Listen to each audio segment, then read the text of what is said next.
So guys, may buntag no, so karon human naman tag kan sa tong trabahoon kada adlaw. So magtanong sa tagluya guys. So pakita na ko sa inyo ang similya na ko nga luya no nga nanurok na siya. So basin guys puhod di na ta magpay, di ba?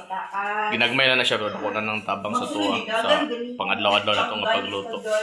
So let's go kuyo ninyo guys, magtanong tagluya. So di ara no kay murag pag-check ako gahapon magod nanubo na magod ato ang atong luya herns. So dara tong luya o nanubo na. Okay, charang! Uy! Lahi man nga luya. Lahi man dito mga luya, mga loads. Ay.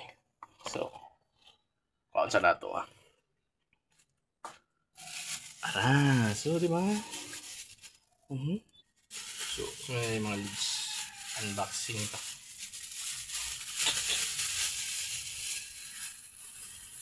Para.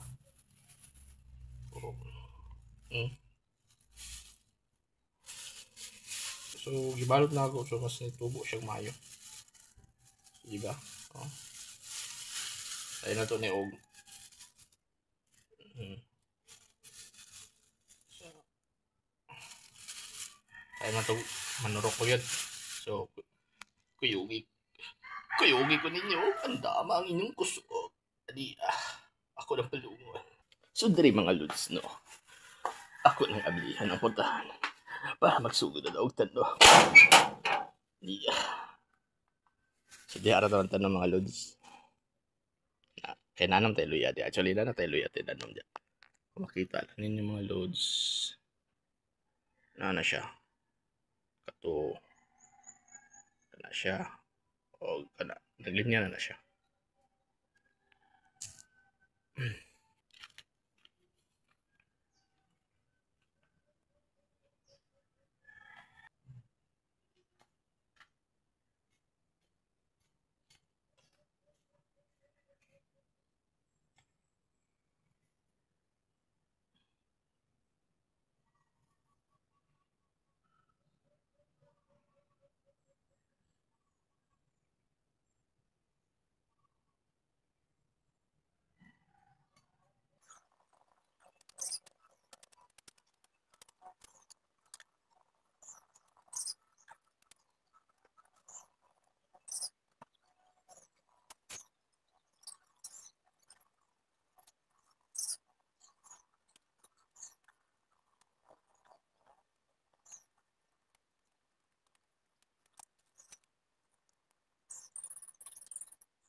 Ano niya kung kita ng mga loads.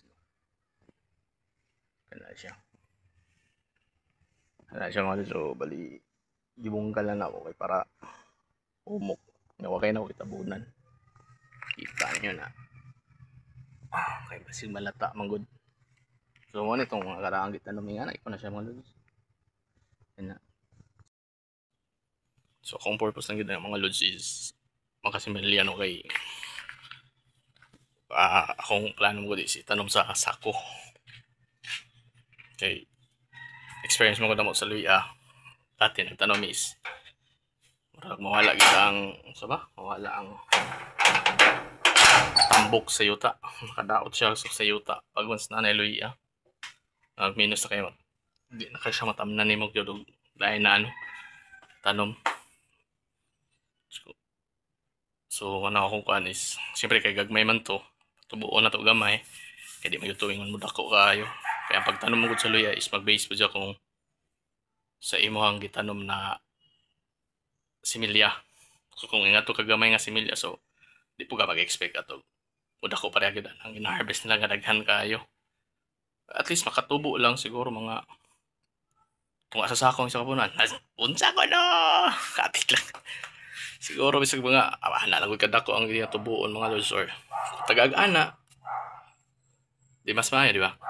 Kaya para at least ako po na itong isimilya next. Para itanom na to sa sako.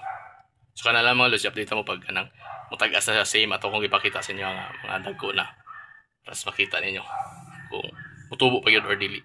So daghang salamat mga lods and God bless.